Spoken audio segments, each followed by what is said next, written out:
જગદીશ પટેલ મારી યુટ્યુબ ચેનલમાં આપનું સ્વાગત છે। દોસ્તો, આપણે આ વિડીયોની અંદર ભણીશું ધોરણ 11 ભૂગોળ પાઠ 1। પાઠનું નામ છે ભૂગોળ એક વિષય તરીકે ભાગ 4 અને ભાગના મુદ્દા છે ભૂગોળના અભ્યાસના અભિગમો અને ભૂગોળનું વ્યવહારુ મહત્ત્વ અથવા એના ઉપયોગો કયા છે એ વસ્તુ આપણે આ પાઠની અંદર આ વિડીયોમાં ભણીશું। શરૂ કરીએ દોસ્તો। આપણે અગાઉ જોઈ ગયા છીએ કે જે ભૂગોળ છે એના અભ્યાસ માટેના બે અભિગમો છે। એક છે પદ્ધતિસરનો અભિગમ અને બીજો અભિગમ આપણે ભણી ગયા હતા પ્રાદેશિક અભિગમ। હવે આ બંને વિશે આપણે ઊંડાણપૂર્વક અહીંયા સમજવાનું છે। સૌથી પહેલાં શરૂઆત કરીએ આપણે પદ્ધતિસરના અભિગમથી। તો પદ્ધતિસરનો જે અભિગમ છે એના આધારે ભૂગોળની 4 શાખાઓ પાડવામાં આવેલી છે। એ 4 શાખાઓના અહીંયા નામ આપેલા છે। પહેલી શાખા છે ભૌતિક ભૂગોળ, બીજી શાખા છે માનવ ભૂગોળ, ત્રીજી શાખા છે જૈવિક ભૂગોળ અને ચોથી શાખા છે ભૌગોલિક પ્રવિધિઓ અને પ્રયુક્તિઓ। ચારેય શાખાઓને આપણે વિગતવાર જોઈએ। પહેલી શાખા જે છે એ ભૌતિક ભૂગોળ। ભૌતિક ભૂગોળ જે છે એને પણ દોસ્તો અહીંયા 5 વિભાગોની અંદર વહેંચવામાં આવે છે। ભૌતિક ભૂગોળ એટલે શું? તો પહેલી વાત, ભૌતિક ભૂગોળ એટલે પૃથ્વી સપાટી ઉપર આપણને જે કંઈ પણ દેખાય છે એ દરેક વસ્તુ, એ દરેક બાબતો કે જેનો આપણે ઉપયોગ પણ કરીએ છીએ એ બધી બાબતોને આપણે ભૌતિક ભૂગોળ સ્વરૂપે કહીશું। જેમ કે જમીન કહીએ, વાતાવરણ, પાણી, સમુદ્ર, આ બધું ભૌતિક ભૂગોળમાં છે। જોઈએ એના 5 પેટા વિભાગો છે। એક છે ભૂ સ્વરૂપ વિજ્ઞાન, જેમાં જમીનનો સમાવેશ થાય છે। બીજું છે આબોહવા વિજ્ઞાન, જેમાં તાપમાન, ગરમી, ઠંડી, વરસાદનો સમાવેશ થાય છે। પછી ત્રીજું છે જમીન વિજ્ઞાન, જેમાં જમીનના અલગ અલગ પ્રકારો વિશે અભ્યાસ કરવામાં આવે છે।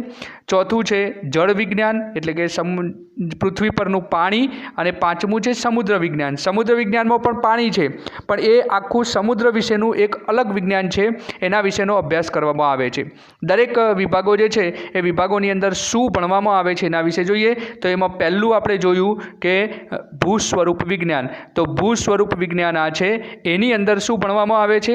તો ખાસ કરીને જુઓ, પર્વતો, ઉચ્ચ પ્રદેશો, મેદાનો, એ મેદાનોની ઉત્પત્તિ કેવી રીતે થઈ તે, મેદાનો કયા કયા વિસ્તારમાં આવેલા છે, કે પર્વતો, ઉચ્ચ પ્રદેશો કયા વિસ્તારમાં આવે છે, એનું વિતરણ, એ બધાના પ્રકારો, આ બધા વિશે અહીંયા ભૂ સ્વરૂપ વિજ્ઞાનની અંદર માહિતી આપવામાં આવે છે અને એના વિશે અભ્યાસ કરવામાં આવે છે।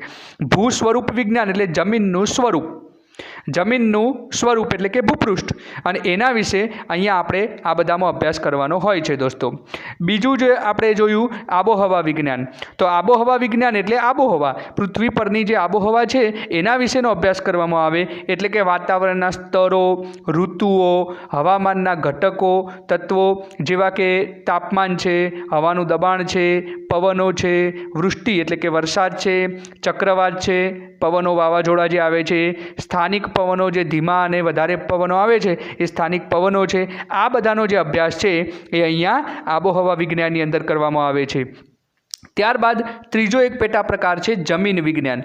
જમીન વિજ્ઞાન એટલે દોસ્તો જમીન વિશે આપણે અગાઉ જોયું કે ભૂ સ્વરૂપ વિજ્ઞાન। ભૂ સ્વરૂપ એટલે એમાં પર્વતો, ખીણો, મેદાનો બધું આવી ગયું। અહીંયા જમીન વિજ્ઞાન જે છે એ ફક્ત જમીન કે જે જમીનના આપણે ઉપયોગ કરતા હોઈએ અથવા ખેતી કરતા હોઈએ એ પ્રકારની જમીન, એટલે અહીંયા જમીનના પ્રકારો, કે જે જમીનના પ્રકારો એટલે કાળી માટી, લાલ માટી, એ બધા પ્રકારો છે ને, એ પ્રકારોનો અભ્યાસ કરવાનો। પછી રેતાળ જમીન હોય કે પછી કાળી જમીન હોય, એકદમ કઠણ જમીન હોય, આ બધી જમીનના જે પ્રકારો છે એના વિશેનો અભ્યાસ કરવાનો હોય। એનું વિતરણ, કયા કયા વિસ્તારોમાં કેવા પ્રકારની જમીન છે, એ જમીનનું નિર્માણ, એની ઉપયોગિતા, કયા વિસ્તારની અંદર કેવા પ્રકારની જમીન છે અને એ જમીનની અંદર કેવા પાકો થઈ શકે।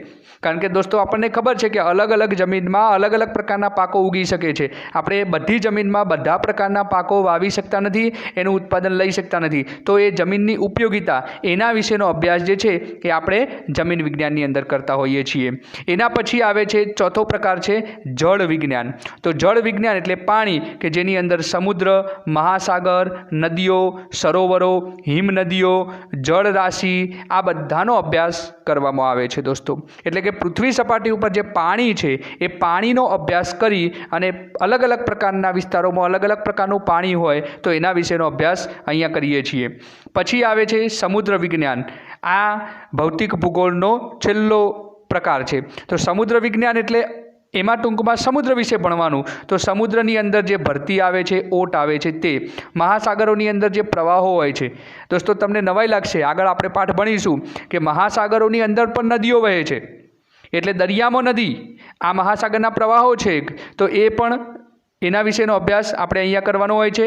પછી ક્ષારતા, દરિયાની અંદર અલગ અલગ જગ્યાએ ક્ષારતા હોય. ક્ષારતા એટલે ખારું પાણી. તો આખા દરિયામાં બધે સરખાઈ ખારાશ નથી હોતી, અલગ અલગ જગ્યાએ અલગ અલગ પ્રકારની ખારાશ હોય છે, તો એના વિશેનો અભ્યાસ. પછી દરિયાના પાણીનું તાપમાન, સમુદ્ર તળનું ભૂપૃષ્ઠ, મહાસાગરની માનવ જીવન પર થતી અસરો, આ બધી બાબતોનો અભ્યાસ જે છે એ સમુદ્ર વિજ્ઞાનની અંદર કરવામાં આવે છે. તો દોસ્તો આ આપણે પાંચેય જે પ્રકારો જોયા એ ભૌતિક ભૂગોળના પ્રકારો, અને એમાંય પાછા અલગ અલગ ભાગ પાડ્યા હતા, એના વિશે આપણે અભ્યાસ કર્યો. મિત્રો, પદ્ધતિસરના અભિગમના આધારે ભૂગોળની શાખાઓમાં બીજો પ્રકાર છે માનવ ભૂગોળ. આ માનવ ભૂગોળ એટલે શું? તો માનવ ભૂગોળ એટલે માનવને ધ્યાનમાં રાખી અને જે ભૂગોળનો અભ્યાસ કરવામાં આવે એ માનવ ભૂગોળ. એટલે કે વચ્ચોવચ્ચ માનવ હોય અને એની આજુબાજુમાં જે કંઈ પણ છે કે જેનો બધાનો ઉપયોગ માણસ કરે છે એ બધાનો અભ્યાસ કરવો, અને એ પણ માનવના સ્વાર્થ માટે માનવને ધ્યાનમાં રાખીને એનો અભ્યાસ કરવો, એટલે એ માનવ ભૂગોળ.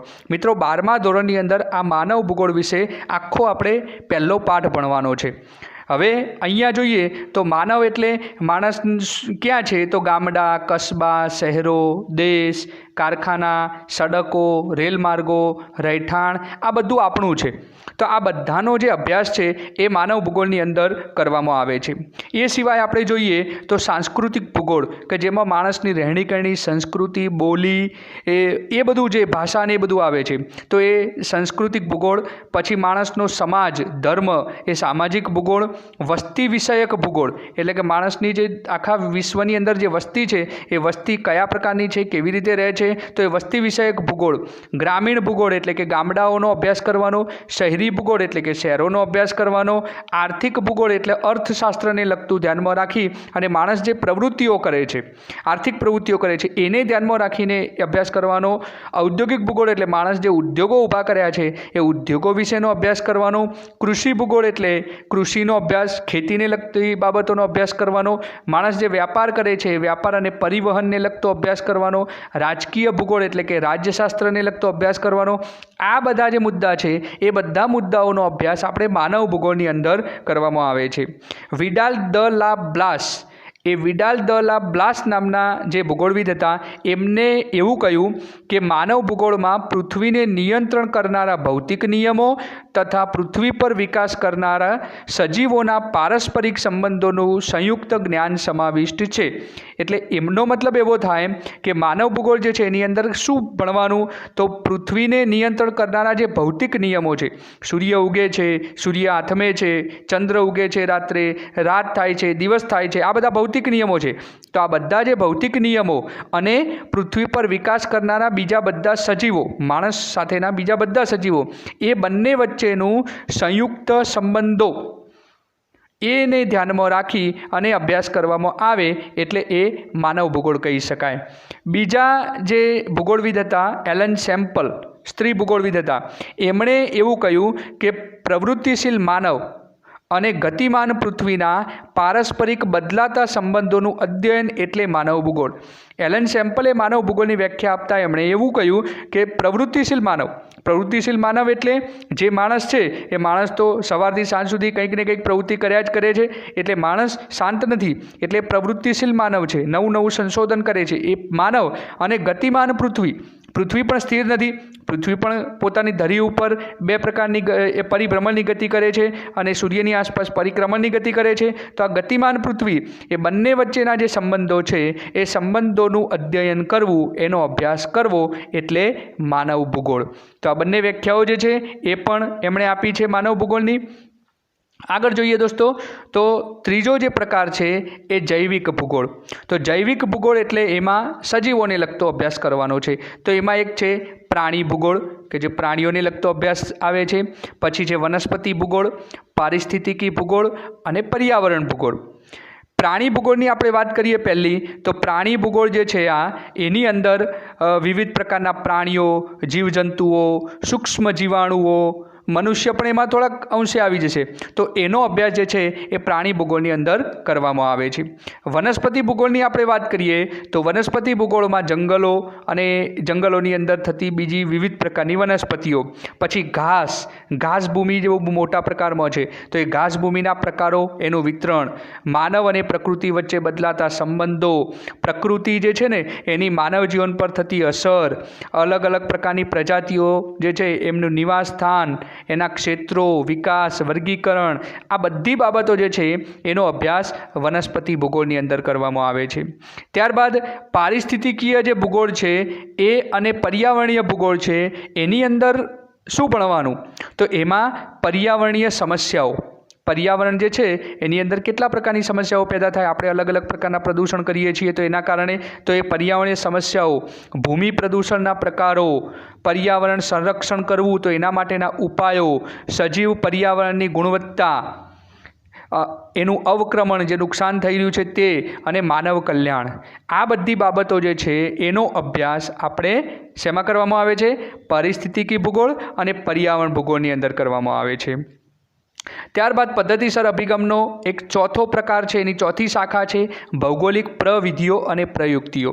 દોસ્તો આની અંદર ટેકનોલોજી અને ટેકનિકલ જ્ઞાનનો ઉપયોગ થતો હોય છે. એટલે એની અંદર અહીંયા 4 મુદ્દા છે. એક છે ક્ષેત્ર અધ્યયન, જે તે પ્રદેશ ઉપર જઈ અને રૂબરૂ આપણે ફોટો પાડી એને જોઈ એનો અભ્યાસ કરવાનો, એટલે ક્ષેત્ર અધ્યયન કહેવાય, કે જેમાં ભૌતિક તથા સામાજિક અને આર્થિક સર્વેક્ષણ કરવામાં આવે છે. રૂબરૂ જઈને એના વિશે તપાસ કરી અને અભ્યાસ કરવામાં આવે તો એને ક્ષેત્ર અધ્યયન કહેવાય. બીજી બાબત છે નકશાનું નિર્માણ અને કમ્પ્યુટર પર આધારિત નકશા નિર્માણ, નકશાઓ બનાવવા. તો રૂબરૂ જઈને જે અભ્યાસ કર્યો એને કાગળ પર સ્કેચ બનાવવા અને પછી એના આધારે, અને બીજું જે કૃત્રિમ ઉપગ્રહો છે એના આધારે કમ્પ્યુટર પર નકશાઓ તૈયાર કરવા. તો આ નકશા નિર્માણની જે ટેકનિક છે એના આધારે પણ આપણે ભૂગોળ વિશે ઘણું બધું સારું જ્ઞાન મેળવી શકીએ છીએ. પછી જે માત્રાત્મક ભૂગોળ એટલે કે આંકડાકીય ભૂગોળ, ઘણા બધી આંકડાકીય બાબતો જે છે એ ભૂગોળની અંદર જો ભણવામાં આવે તો એ માત્રાત્મક ભૂગોળ છે, જેમાં ગણતરીઓ પણ ઘણા બધા પ્રકારની આવતી હોય છે. અને ચોથું છે સ્પેશિયલ ઇન્ફોર્મેશન ટેકનોલોજી, SIT તરીકે ઓળખાય છે. એની અંદર 3-4 પ્રકારની અલગ અલગ ટેકનોલોજીઓનો ઉપયોગ થાય છે. એમાં ખાસ કરીને આ 3 મહત્ત્વની જે ટેકનિકો છે એ ટેકનિકોનો ઉપયોગ કરી અને ભૂગોળનો અભ્યાસ કરવામાં આવે છે. એમાં એક છે પહેલી ટેકનિક GIS, જેનું આખું નામ છે જિયોગ્રાફિકલ ઇન્ફોર્મેશન સિસ્ટમ. દોસ્તો પરીક્ષાની અંદર GISનું આખું નામ પૂછાય છે તો આપણે એ ધ્યાનમાં રાખવાનું. GIS એટલે એક પ્રકારની એવી ટેકનોલોજી કે જેના વિશે ભૂગોળ વિશેનું ઇન્ફોર્મેશન આપણને મળે છે, ભૂગોળ વિશેનું જ્ઞાન આપણને મળે છે. એના વિશે આપણે આપણા અભ્યાસક્રમમાં બહુ ઊંડાણપૂર્વક અભ્યાસમાં છે નહીં, એટલે આપણે આગળ એમાં ઊંડા નહીં ઉતરીએ. બીજો મુદ્દો છે GPS. GPSનું આખું નામ થાય ગ્લોબલ પોઝિશનિંગ સિસ્ટમ. હવે GPS તો આપણને બધાને ખબર છે દોસ્તો કે આપણા મોબાઈલમાં પણ GPS લોકેટર હોય છે. GPS એટલે વ્યક્તિ અથવા એ જે GPS લોકેટર જે સાધન છે તે એ આખા વિશ્વમાં કઈ જગ્યાએ છે એનું સ્થાન આપણે જાણી શકીએ છીએ. એટલે આપણા મોબાઈલમાં પણ GPS લોકેટર હોય તો એના દ્વારા આપણે વિશ્વમાં કઈ જગ્યાએ ઊભા છીએ એનું સ્થાન જે છે એ ઉપગ્રહો દ્વારા આપણે જાણી શકતા હોઈએ છીએ. એના આધારે પોલીસ પણ ચોરને પકડવામાં કે એ રીતે બધામાં સહાયતા મેળવતી હોય છે, એ આપણને ખબર છે. અને ત્રીજો મુદ્દો છે LIS. LISનું આખું નામ છે લેન્ડ ઇન્ફોર્મેશન સિસ્ટમ. જમીન વિશેનો જે અભ્યાસ છે એ આ ટેકનોલોજી દ્વારા કરવામાં આવતો હોય છે. ત્યારબાદ આગળ જોઈએ દોસ્તો બીજો પ્રકાર પ્રાદેશિક અભિગમ. તો પ્રાદેશિક અભિગમ જે છે એના અહીંયા 4 પ્રકારો પાડેલા છે: પ્રાદેશિક અધ્યયન, પ્રાદેશિક વિકાસ, પ્રાદેશિક વિશ્લેષણ અને પ્રાદેશિક આયોજન. અહીંયા પ્રાદેશિક અભિગમમાં આપણે દોસ્તો એવું જોયું કે કોઈ એક પ્રદેશનો અભ્યાસ કરવાનો અને એ પ્રદેશની અંદરની બધી જ બાબતો જે છે તાપમાન, વરસાદ, ગરમી, ઠંડી, આબોહવા, જમીન, વનસ્પતિ, પ્રાણીઓ, આ બધી જે મુદ્દાઓ છે એ બધા મુદ્દાઓનો અભ્યાસ જે છે એ પ્રાદેશિક અભિગમમાં કોઈ એક પ્રદેશને ધ્યાનમાં રાખી અને બધો જ કરવામાં આવે છે. તો એ પ્રાદેશિક અભિગમ છે અને એના આ 4 પેટા પ્રકારો પાડવામાં આવેલા છે. આપણા અભ્યાસક્રમમાં દોસ્તો આ 4 પેટા પ્રકારો પરીક્ષાની અંદર પૂછાય છે કે પ્રાદેશિક અભિગમના ચાર જે ઉપશાખાઓ છે એ કઈ કઈ છે તો એ આપણે લખવાની થાય. આના વિશે ઊંડાણમાં આપણે અભ્યાસક્રમમાં છે નહીં એટલે આપણે આગળ નહીં જોઈએ. ત્યારબાદ દોસ્તો છેલ્લો મુદ્દો છે આ પાઠનો ભૂગોળનું મહત્ત્વ અથવા ભૂગોળ વિષયની ઉપયોગિતા. ભૂગોળ વિષય આપણને ક્યાં ક્યાં કામમાં આવે છે, કઈ જગ્યાએ આપણે એનો ઉપયોગ કરીએ છીએ, તો એના વિશેનો અભ્યાસ આપણે આ મુદ્દાની અંદર જોઈએ. તો આપણે જોઈએ તો એમાં વ્યક્તિમાં આંતરરાષ્ટ્રીય સમજ વિકસે અને વિશ્વ બંધુત્વની ભાવના કેળવાય તે માટે ભૂગોળનો અભ્યાસ કરવામાં આવે. દોસ્તો આપણને ખબર છે આપણે ક્યાંય ગયા નથી છતાં પણ આપણને અમેરિકા વિશે જ્ઞાન છે, આપણને યુરોપ વિશે જ્ઞાન છે, આપણને બીજા દેશો વિશે જ્ઞાન છે. તો આનાથી શું થયું તો આંતરરાષ્ટ્રીય સમજ વિકસી, આંતરરાષ્ટ્રીય દેશો વિશેનું આપણું જ્ઞાન વધ્યું. એ જે છે એ ભૂગોળના અભ્યાસના કારણે શક્ય બને છે. બીજી બાબત છે વિશ્વ બંધુત્વની ભાવના કેળવાય. આ મારા ગામનો કે મારા ઘરનો જ નહીં પણ હું આખા વિશ્વનો છું અને વિશ્વના બધા મિત્રો, વિશ્વની અંદર રહેવાવાળા બધા માનવો એ મારા મિત્રો છે, ભાઈઓ છે, દોસ્તો છે, બંધુઓ છે. અને એ ભાવના કેળવાય કે જેના કારણે વિશ્વની અંદર શાંતિ કેળવાય. આતંકવાદી જે વૃત્તિ છે ને એ વૃત્તિ ન આવે અને એ વિશ્વના બધા માણસો આપણા મિત્રો છે અને આપણે બધા શાંતિથી રહીએ એવી રીતે રહેવાની જે ભાવના છે એ ભાવના વિશ્વ બંધુત્વની ભાવનાના કારણે કેળવાય. એ ભૂગોળના અભ્યાસના કારણે શક્ય બને છે. એના સિવાય દોસ્તો આપણે જોઈએ તો ખેતી, વ્યાપાર, ઉદ્યોગ, પરિવહનની સ્થાપના અને વિકાસ આ બધા માટે ભૂગોળનું જ્ઞાન જરૂરી છે. આપણે કયા પ્રકારની ખેતી કરવી છે એ જે નક્કી કરવું હોય અથવા કયા પ્રકારનો વ્યાપાર કરવો છે તો આપણે ભૂગોળનું જ્ઞાન હોય તો જ આપણે એ પ્રકારની ખેતી કે વ્યાપાર કરી શકીએ. કારણ કે આપણને ખબર હોય કે શિયાળાની અંદર જ આ પ્રકારનો પાક વવાય, ચોમાસું આવે તો જ આ વવાય, શિયાળામાં જીરું વવાય પણ ઉનાળામાં જીરું વાવીએ તો આપણને એનું જ્ઞાન ન હોય ને આપણે ઉનાળામાં જીરું વાવીએ તો એ ન ઉગે તો આપણો પાક ફેલ જાય. તો આ બાબતનું જે ભૂગોળનું જ્ઞાન છે એ આપણને મતલબ કે ખેડૂતને હોવું જોઈએ. ત્યારબાદ નકશા વાંચન છે, નકશા પૂરણી છે, વરસાદ, તાપમાન, ભૂકંપની તીવ્રતા, હવાનું દબાણ આ બધા પ્રકારની જે ક્ષમતાઓ વિકસાવવી હોય તો એના માટે ભૂગોળ જે છે એ ટેકણ લાકડી બને છે. ટેકણ લાકડી શેમાં આવે? ટેકો આપે, મદદ કરે. ટેકણ લાકડી માણસને પડી ન જવા દે, બરાબર, સપોર્ટ કરે છે. તો એ રીતે આ બધું જ્ઞાન મેળવવું હોય તો એના માટે ભૂગોળ જે છે એ એક લાકડી સહારોનું કામ કરે છે.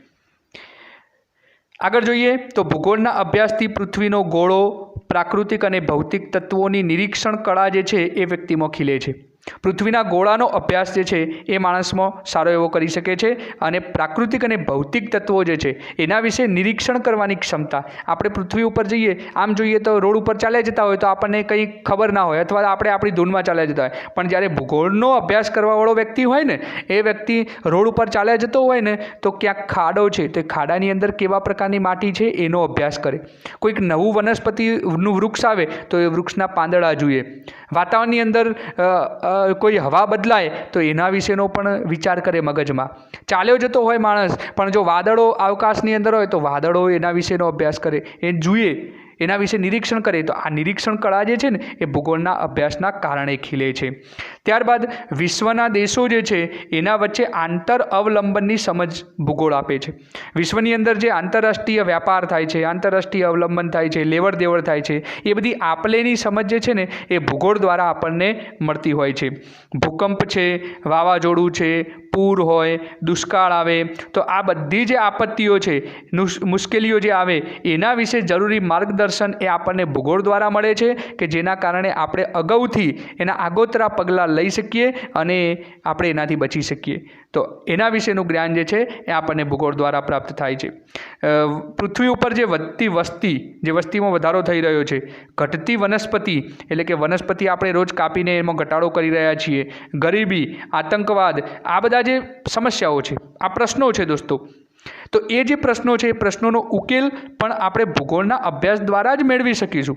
આપણે ભૂગોળનો યોગ્ય રીતે અભ્યાસ કરીશું તો જ આપણે આ બધી સમસ્યાઓમાંથી બહાર નીકળી શકીશું.